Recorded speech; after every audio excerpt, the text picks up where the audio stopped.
তো নমস্কার বন্ধুরা, আমার চ্যানেলে সবাইকে স্বাগত। তো আমি বলেছিলাম সকালের আমার যে ভিডিওটা আমি ছেড়েছি সেটাতে আমি বলেই দিয়েছিলাম যে আজকে দুটো ভিডিও ছাড়তে চলেছি, কারণ একটা ভিডিওতে সব ছাড়লে ভিডিও বেশি বড় হয়ে যায়, স্বাভাবিক একটু দেখতে অসুবিধাই হয়। তো ওই জন্য ছোটো ছোটো করে দুটোতেই ছাড়লাম আমি। তো সকালে কী কী কাজকর্ম মোটামুটি সেরে, বাসি কাজ সেরে সব টোটাল কাজটা হয়ে যাওয়ার পরে আমি রান্নার দিকে চলে এসেছি। তো দেখো এখানে মাংসটা আমি মোটামুটি ধুয়ে নিয়েছি, চিকেনটা এখানে 700-800 চিকেন এখানে আছে। তো পেঁয়াজ আদা রসুন আমি মোটামুটি মিক্সারে গ্রাইন্ড করে নিয়ে তারপরে এখানে মাংসটা ধুয়ে মশলাটা দিয়ে দিলাম।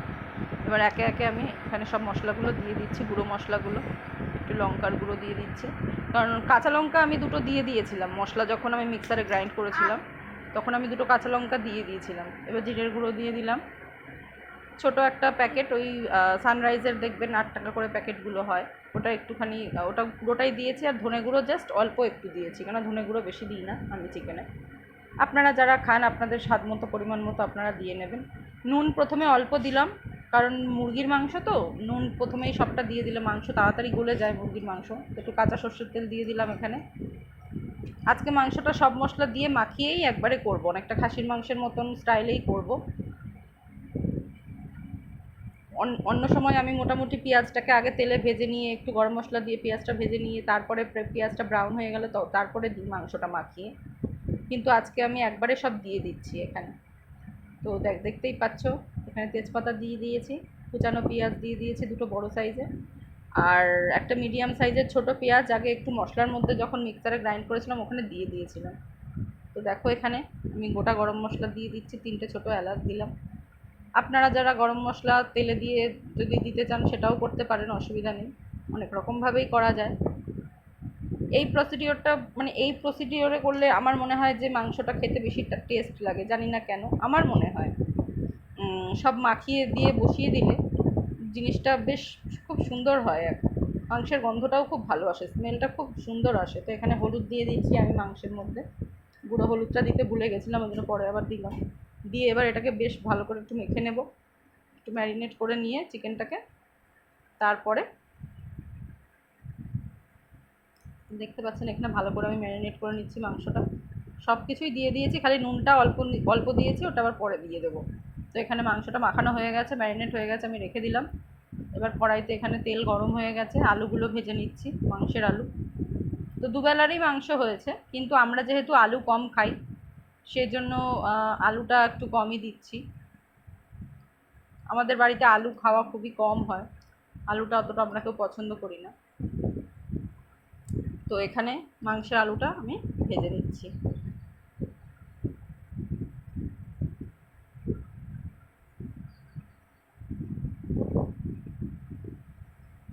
একটু লাল লাল করে আলুটা ভেজে নেব। আলুগুলো একটু বড় বড় করেই কেটে রেখেছি,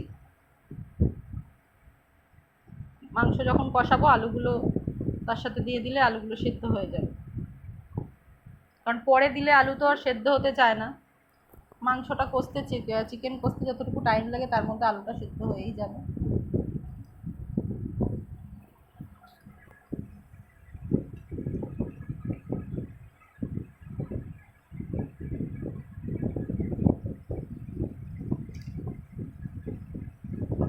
ছেলে অনেক দিন ধরেই বলছিল মা একটু মাংস খাবো খাবো করছিল। তো আলুগুলো আমি তুলে নিয়েছি, একটু সামান্য একটু শুধু জিরে দিয়ে দিয়েছি, সাদা জিরে। তেলে আর কিছু দেবো না, গরম মশলা তেজপাতা সবই আমার মাংসে দেওয়া আছে। এই যে আমি আলুগুলো এখানে ভেজে রেখে দিয়েছি, মাংসটা এবার আমি তেলের মধ্যে দিয়ে দেবো। যেহেতু গরম মশলা তেজপাতা দেওয়া আছে বলে আমি আর তেলে আলাদা করে কিছু দিলাম না, এখানে শুধু মাংসটাই দিয়ে দিলাম।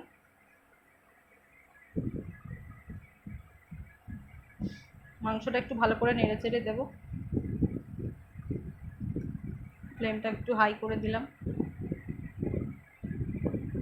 দেখতে পাচ্ছ এখানে কাঁচা পেঁয়াজগুলো আমি দিয়ে দিয়েছি মাখিয়ে, আর মিক্সারে তো যেটা পেস্ট করেই নিয়েছিলাম পেঁয়াজ অল্প একটু, আর বড় দুটো পেঁয়াজ এখানে আমি কাঁচা পেঁয়াজ কুচিয়ে মাংসের মধ্যে একবারেই ম্যারিনেট করে নিয়েছি। আলাদা করে পেঁয়াজটাকে আমি কিন্তু ভাজিনি, এইভাবে তোমরা করে দেখো বন্ধুরা, খুব ভালো লাগবে এই টেস্টটা। মাংস থেকে অলরেডি জল ছেড়ে দিয়েছে, দেখতেই পাচ্ছ।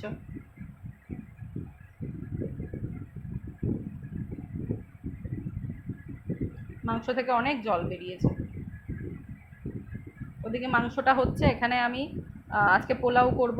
তো 15 মিনিট আগে পোলাওয়ের চালটা ভিজিয়ে রেখেছিলাম, তারপরে জল ছেঁকে নিয়েছি ভালো করে। তো এখানে আমি গুঁড়ো হলুদ দিয়ে দিচ্ছি একটু কালারটার জন্য, বাসন্তী পোলাও হবে তো সেই জন্য আগে একটু কালারের জন্য আমি গুঁড়ো হলুদ এখানে ব্যবহার করেছি। তোমরা যারা যে কালার, কেউ যদি ফুড কালার দিলে দাও, বা কেউ কেশর ভিজিয়ে দাও কালারের জন্য, অনেকেই অনেক রকম প্রসেসে করো। আমি এখানে গুঁড়ো হলুদ দিয়েই করি। তো দেখতে পাচ্ছ এখানে তেজপাতা ছিঁড়ে দিয়ে দিলাম আমি। এখানে কিন্তু 700 চাল আছে, হ্যাঁ, এখানে 700 চাল আছে। একটু আদা ঘষে দিয়ে দিচ্ছি, একটুখানি ঘষনি দিয়ে। পোলাও তো করা খুবই সোজা একটা রেসিপি, তোমরা যারা জানো বন্ধুরা সবাই নিশ্চয়ই জানবে যে পোলাওটা করা কতটা ইজি।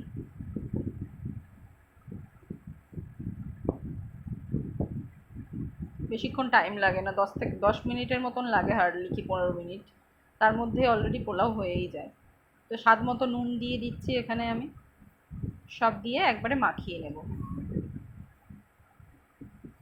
স্বাদ মতো নুন দিয়ে দিলাম।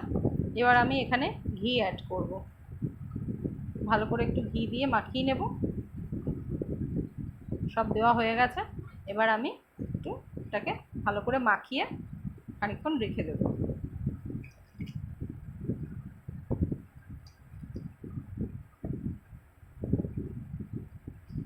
যদি তোমাদের কারো মনে হয় যে গুঁড়ো হলুদ দিলে প্রথমে একটু কম হয়েছে, তো তোমরা পরে আরেকবার সেটা দেখে মোটামুটি পরে আরেকটু দিয়ে নিতে পারো, অসুবিধা নেই তাতে।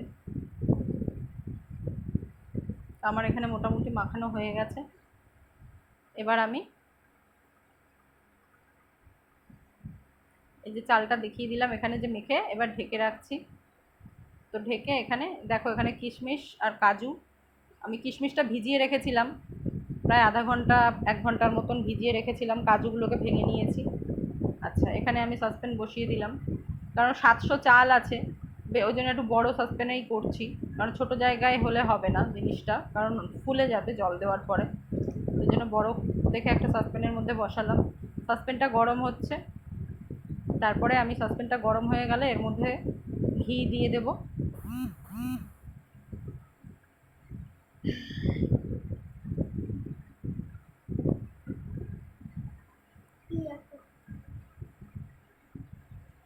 আর এদিকে একটু ছোটো সসপ্যানে আমি একটু পোলাওয়ের জন্য জল দিয়ে দিচ্ছি, ঠান্ডা জল তো দেবো না, ওই জন্য একটু উষ্ণ গরম জল করে নিচ্ছি। প্রায় 1.5 মগের মতন, বড় মগের 1.5 মগের মতন আমি এখানে জল দিয়ে দিয়েছি, ঠিক আছে।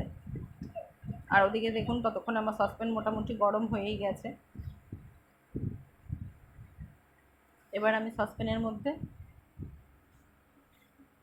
ঘি দিয়ে দেব।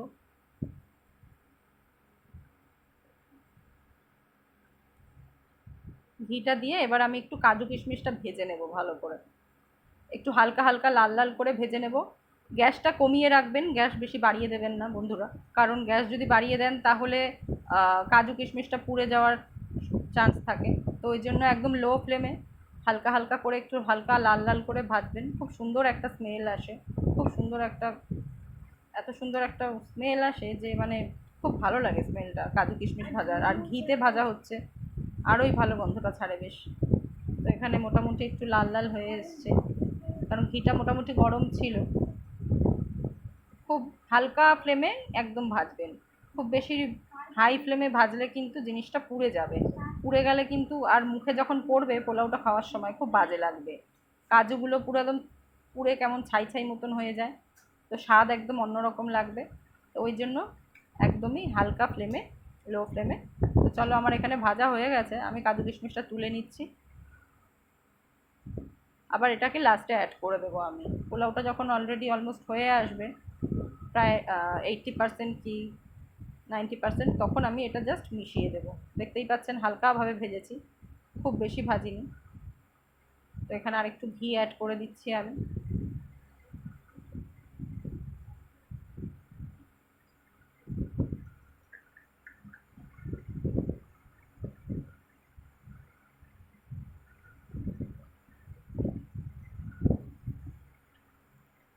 বাসন্তী পোলাও করতে খুব একটা বেশি ঝামেলা হয় না, খুবই অল্প টাইমের মধ্যে হয়ে যায়। তো অনেক দিন ধরেই ছেলে আমার খাবে খাবে চাচা। পোলাও যদিও আমার ছেলে খায় না, আমি বলে রাখি। আমার ছেলে সেই ভাত দিয়েই খাবে, মাংস দিয়ে। কেন জানি না ও পোলাও খেতে চায় না। কারণ আমার ছেলে ঘি একদমই খায় না। ও বাটার খেতে খুব ভালোবাসে, কিন্তু ঘিটা একদমই খায় না। তো পোলাওটা আমরাই খাবো, আর ওকে ভাত দিয়ে মাংস দিয়েই দেওয়া হবে। তো এখানে ঘি গরম হয়ে গেছে, তার মধ্যে একটু গরম মশলা আমি দিয়ে দিলাম। তিনটে এলাচ দিয়ে দিয়েছি, আর এই দারচিনি দিয়েছি, দুটো লবঙ্গ দিয়েছি। তো এবার ওই মেখে রাখা চালটা আমি ঘিয়ের মধ্যে দিয়ে দিচ্ছি। ঘিটা একটু বেশি পরিমাণে দিলে পোলাওয়ের স্বাদটা খুব ভালো আসে। পুরো চালটাকে ঘিতে ভাজতে হয়। প্রথমে আমি ঘি দিয়ে চালটা মাখিয়ে রেখেছিলাম, তারপরে আবার ঘিতে ভালো করে একটু বেশি করে ঘি দিয়ে গরম মশলা দিয়ে, গোটা গরম মশলা দিয়ে, একটু লবঙ্গ দিয়ে, দারচিনি সব দিয়ে, এলাচ টেলাচ দিয়ে, তারপর আমি চালটা এখানে দেখছেন দিয়ে দিয়েছি। এবার চালটাকে ভালো করে ভেজে নেব ঘিতে।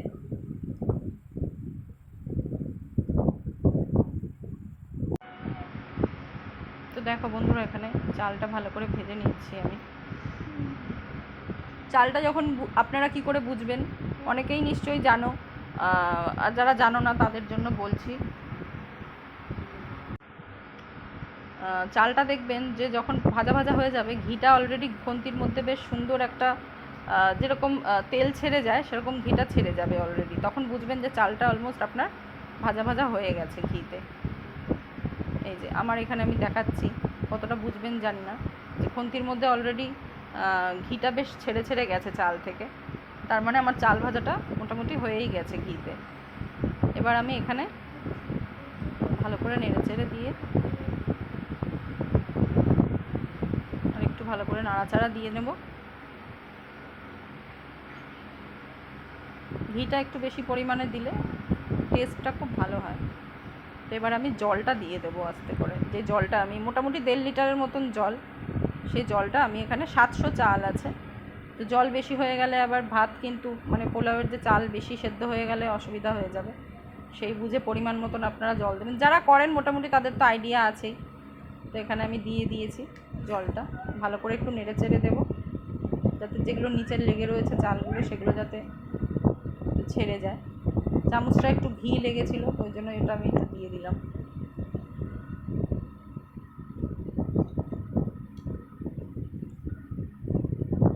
চালটা এখানে নাড়াচাড়া দিয়ে দিয়েছি। এবার আমি গ্যাসটা একটু বাড়িয়ে দেবো, দিয়ে এবার আমি এটা একটু ঢাকা দিয়ে দেবো। জলটা যত মানে চালটা যাতে ফুট আসবে, তারপরে ফুট আসলে আস্তে করে ওটাকে খুলে দেবো আমি। খুব বেশিক্ষণ লাগবে না হতে, একদমই অল্প টাইম লাগে।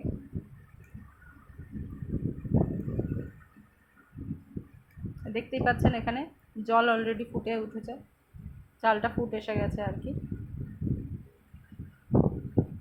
আর একটু ঢাকা দিয়ে দেবো। গ্যাসটা এবার হালকা করে দেবো, কারণ বেশি বাড়ানো থাকলে, হাই ফ্লেম থাকলে নিচে আবার লেগে যেতে পারে। তো এখানে আমি বলছি যে পুরোটা হয়ে যাবে, তারপরে নামানোর আগে কাজু কিশমিশটা দিয়ে দেবো। মোটামুটি পুরোই ফুটে উঠেছে,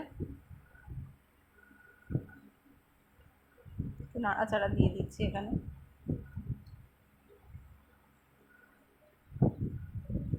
নিচটা ভালো করে নেড়ে দিচ্ছি, কারণ যাতে লেগে না যায়, কারণ লেগে গেলে পুরো ঘিয়ের ফ্লেভারটা পুরো নষ্ট হয়ে যাবে, পোড়া গন্ধ ছেড়ে গেলে অসুবিধা হয়ে যাবে। দেখতেই পাচ্ছ জল এখানে একদমই শুকিয়ে গেছে, প্রায় 80% জল শুকিয়ে গেছে। ভালো করে একটু নেড়ে চেড়ে দিচ্ছি। গ্যাসটা মিডিয়াম ফ্লেমে রেখে দিয়েছি। এবার আমি কাজু কিশমিশটা দিয়ে দিচ্ছি। ভেজে রাখা কাজু কিশমিশটা, যেটা ঘিয়ে ভেজে রেখেছিলাম, সেটা আমি দিয়ে দিলাম। বাটিটার মধ্যে একটু ঘি ছিল, ওই জন্য আমি ওটাকে ওর মধ্যে একটু ভাতটা দিয়ে একটু ভালো করে নাড়াচাড়া করে দিলাম। কাজু কিশমিশটা মিশিয়ে নেব।